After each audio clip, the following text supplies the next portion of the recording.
Vamos direto ao ponto aqui? Temos, portanto, a nomeação de um novo presidente do Banco Central, o senhor Gabriel Galípolo, e eu quero conversar com você nesse vídeo de sábado, que se você me acompanha aqui no nosso canal, você deve saber que sábado é o dia do Thiago Responde, um quadro onde eu respondo perguntas que eu recebo lá no Instagram e também no YouTube. Se você tiver alguma pergunta que quiser que eu responda aqui no YouTube, deixa aqui nos comentários, tá bom? Que eu vou ler a sua pergunta e vou comentar aqui no nosso canal. Hoje eu tô trazendo um comentário, uma pergunta que eu recebi lá no Instagram antes da postagem que eu fiz a respeito da indicação do presidente Lula ao diretor de política monetária Gabriel Galípolo, que deve ser confirmado pelo Senado e se tornar o novo presidente do Banco Central. E aí, vamos explicar o que está acontecendo, quais são os próximos passos e será que agora, enfim, a taxa de juros vai cair? É isso que eu quero ver com você neste sábado. É o seguinte, primeiro, por que essa nomeação ela é bastante simbólica? Porque é a primeira troca de presidência no Banco Central, desde que, lá em 2021, foi aprovada a Lei de Autonomia do Banco Central. E é justamente por conta da Lei de Autonomia do Banco Central que o atual presidente do Banco Central, o Roberto Campos Neto, ele está hoje como presidente do Banco Central, porém, ele foi nomeado pelo presidente Bolsonaro. E agora o Lula indica um novo presidente que ficará 2 anos do mandato do Lula e vai até 2027, é isso? 2025, 2026, 2027, 2028, perdão. Até o final de 2028, independente de quem seja o presidente lá na frente. Só que o contexto maior se dá porque, pelo fato do Campos Neto ter sido nomeado pelo presidente Bolsonaro, o presidente Lula e toda a ala mais radical ali do governo está insistentemente criticando a condução da política monetária aqui no Brasil, porque, segundo eles, a Selic já deveria ter sido baixada há muito tempo. E agora, será que com a nomeação desse novo presidente, que agora é o indicado do Lula, será que a taxa vai cair? É isso que a gente vai entender agora, tá? Bom, primeiro deixa eu deixar claro uma coisa aqui. Ninguém discorda que a Selic está alta. Todo mundo sabe que a Selic está alta. A grande discordância que se tem é, será que já é o momento de baixar a Selic? Sim ou não? Para alguns, já passou desse tempo. Para outros, parece que não. Eu entro numa ala mais conservadora que, sim, considero que a Selic está alta, mas me parece, fazendo uma leitura de cenário, que agora é quase que dar um passo para trás para poder dar 2, 3, 4 passos para frente daqui a pouco. Eu vou te explicar essa tese daqui a pouco. Tudo bem? Agora, vamos lá. O Gabriel Galípolo precisa ser aprovado pelo Senado Federal. E ao sentar na cadeira de presidente vai mudar tudo? Deixa eu te explicar. Que não vai. Olha só. O Galípolo, hoje, ele é diretor de política monetária do Banco Central. E ele está nesta cadeira desde julho de 2023. Portanto, o próprio Galípolo já participou de 9 reuniões do Copom para decidir o rumo da Selic. E ora, não é porque ele foi indicado pelo presidente Lula que os votos dele são diferentes dos votos dos demais diretores. Se você quer saber dessas 9 reuniões, que o Galípolo participou, em 8 reuniões, ele votou exatamente como votou o Roberto Campos Neto, o presidente do Banco Central. Só em uma reunião que o voto dele foi diferente, aliás, foi diferente da maioria dos demais diretores, foi na reunião de maio de 2024. Inclusive, a última reunião, que foi uma reunião para manter a Selic em 10,5%, o Galípolo também votou para isso. E o Galípolo tem falado que, olha, não descarta a possibilidade de subir a Selic na próxima reunião. E eu vou dizer uma coisa, exatamente por isso, pelo breve histórico do Galípolo na direção do Banco Central, que eu, Thiago, penso que não devemos ter nenhuma mudança significativa na condução da política monetária a partir do momento que o Galípolo se tornar presidente, tá? Porque ele mostrou tecnicidade ao longo desses últimos meses, certo? Só que tem um problema, né? O governo quer que a taxa de juros baixe. E a próxima reunião do Copom é em setembro. E eu vou dizer uma coisa. É bem provável que a próxima reunião do Copom, a Selic suba. O que vai totalmente de encontro, ou seja, que choca com a intenção do governo federal. Poxa, acabei de nomear o futuro presidente e na próxima reunião já sobe? Pois é. Eu vou te explicar da onde que eu estou tirando essa informação, compartilhando a minha tela aqui com você, tá? Isso que você está vendo na tela é um site que eu já mostrei aqui nesse canal algumas vezes, que é a opção de cupom, que é um instrumento negociado na nossa B3, que o mercado consegue negociar a sua expectativa de mudança, manutenção ou queda da taxa de juros, tá? E aqui nós temos um painel de probabilidade, que você pode ver aqui, ó, estamos nos referindo à reunião de 17 de setembro de 2018, ou de 24, tá? E aqui embaixo, a gente consegue ver junto que, olha só, nós temos aqui, ó, uma expectativa de aumento de 0,25 na próxima reunião, aqui, ó.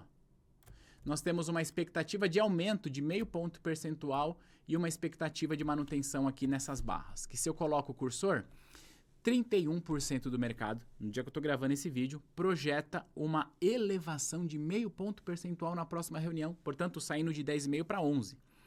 Já esse pedaço aqui, ó, 49%, ou seja, metade de todos os operadores desse instrumento aqui projetam uma alta de 0,25 pontos percentuais. E apenas 18% do mercado projeta a manutenção. Então, possibilidade da Selic cair na próxima reunião é zero. A maior probabilidade é que a Selic suba. Que suba 0,25, essa é a maior probabilidade. E quando a gente desce aqui, ó, ele mostra pra gente o preço de referência e probabilidades e a gente consegue olhar para o histórico. Então, se eu tiro aqui, ó, vou deixar só manutenção, essa linha azul que você está vendo, mede como estava a expectativa do mercado para essa reunião nos dias anteriores. Então, se a gente vir aqui, por exemplo, no dia 2 de agosto, ou seja, no começo desse mês, 73% do mercado, olha só, 73% do mercado projetava que nesta reunião agora a Selic seria mantida. E olha só o que aconteceu aqui, ó. Opa! Como que caiu essa expectativa? Como que os operadores agora estão apenas com 18%? O que que está acontecendo? E aí se a gente vê aqui, por exemplo, o aumento, ó, queda não, o aumento de 1 não, que é aumento, pronto. É quase que um espelho, né? Veja como a expectativa que era baixa para que a Selic subisse agora começou a aumentar. Então, muito provavelmente, na próxima reunião, que é a primeira reunião indicada pelo... Aliás, é a primeira reunião após a indicação do Galípolo, a Selic vai subir. Vai de encontro àquilo que o governo está esperando. E aí? Então, o que eu quero dizer com isso é que se a gente olha para a tecnicidade da coisa, me parece que a condução da política monetária não vai mudar, independente de ser o Galípolo ou seja lá quem for na diretoria colegiada do Banco Central. Agora, eu vou te explicar o porquê que, na minha opinião, o que me parece é que o Banco Central, a condução da política monetária aqui no Brasil é quase que dar um passo para trás para poder dar 2, 3 passos para frente com mais solidez. Olha só. O que está se desenhando ao longo dos próximos meses e talvez nos próximos anos é um aumento de liquidez global. O que isso significa? Mais dinheiro em circulação no mundo. E se temos mais dinheiro em circulação no mundo, esse dinheiro precisa ir para algum lugar. E seria bom que esse dinheiro viesse para o Brasil, você concorda comigo? Teríamos, portanto, um fluxo de capital estrangeiro entrando aqui. Por que que isso é positivo? Porque quanto mais capital estrangeiro entra aqui, mais investimentos a gente tem, mais oferta de dólar nós temos e, portanto, mais o preço do dólar cai em relação ao real. E se o preço do dólar cai em relação ao real, nós perdemos a pressão inflacionária que o câmbio traz, ou seja, a nossa inflação tende a converger para o centro da meta. Então, o que me parece, tá, é que, embora eu pessoalmente gostaria que a Selic caísse agora, mas olhando para o cenário, não parece que é isso que vai acontecer e que o Banco Central, mantendo a Selic ou até subindo 0,25, ele vai aumentar o nosso diferencial de taxa de juros em relação a outros países. Por quê? Veja você, eu separei aqui também um painel de probabilidades da taxa de juros lá dos Estados Unidos, tá? Então, isso que a gente está vendo aqui mostra o painel de probabilidade e a taxa de juros, a Selic lá dos Estados Unidos, hoje está na banda de 5,25 para 5,50. E o mercado está precificando uma queda nessa taxa na próxima reunião, que coincidentemente é no mesmo dia da nossa reunião aqui, então será uma super quarta em setembro, tá? O fato é, taxa de juros nos Estados Unidos vai cair. A gente só não sabe quanto, provavelmente 0,25, mas se a gente olha aqui sobre as probabilidades ao longo do tempo, a gente vai perceber que o mercado está trabalhando com uma expectativa de redução de taxa de juros para os próximos meses e, portanto, próximos anos. Voltando para a questão da liquidez. Pensa aqui comigo, olha só. Se a taxa de juros dos Estados Unidos está menor, significa, portanto, dizer que investir lá nos Estados Unidos, investir em dólar, ganha-se menos. Se ganha-se menos, investidores do mundo inteiro querem levar os seus recursos para outros países para poder ganhar um pouco mais. E se a nossa taxa de juros, o nosso diferencial de taxa de juros, ou seja, a diferença da nossa taxa para a taxa dos Estados Unidos compense o risco de se investir no Brasil, a gente aumenta a nossa capacidade de atrair capital.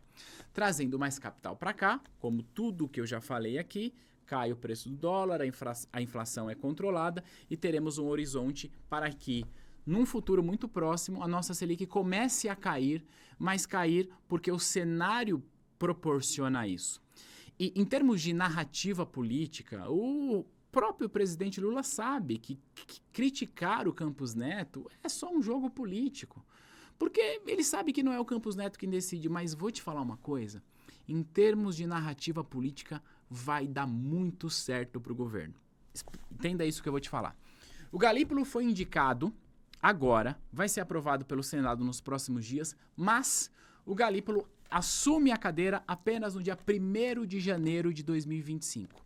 E se for confirmada essa tese de que eu estou falando, de que parece que agora é hora de dar um passo para trás do ponto de vista econômico para atrair capital e controlar a inflação, o que vai acontecer é que na primeira reunião de janeiro de 2025, ou seja, a primeira reunião cuja o Galípolo será de fato presidente, a Selic começa a cair. Então, em termos de narrativa política, vai colar certo. Olha, bastou a gente trocar o presidente do Banco Central que a taxa começou a cair. Bom, mais uma vez, né, em termos de narrativa, dá certo. A gente que entende um pouco mais, a gente percebe que, olha, essa narrativa faz parte do jogo político, mas a taxa deve cair em janeiro, não é porque mudou o presidente, é porque, tecnicamente, tendo uma injeção de liquidez maior, uma entrada de capital no Brasil nos próximos meses e, portanto, uma redução do dólar, um controle da inflação, teremos um cenário para começar 2025 já com uma expectativa de redução também da nossa taxa, porque a inflação deve convergir e muito para a meta. Então, resumindo, o que deve mudar? Na minha opinião, não deve mudar nada. O Galípolo se mostrou ser muito técnico desde que está no Banco Central e, portanto, não há muito o que se fazer agora. É só esperar a nomeação, é só esperar ele assumir. Vamos assistir aí a reunião do Copom de setembro, ver se vai se confirmar essa alta e acompanhar até o final do ano, porque, ao que me parece, em janeiro, a taxa Selic começa a cair. Mas não é porque mudou o presidente, não. É porque o cenário está desenhado para isso. Conta aqui para mim nos comentários o que você achou da nomeação do Galípolo, o que você achou desta análise e eu vejo você no próximo material. Um abraço. Tchau, tchau.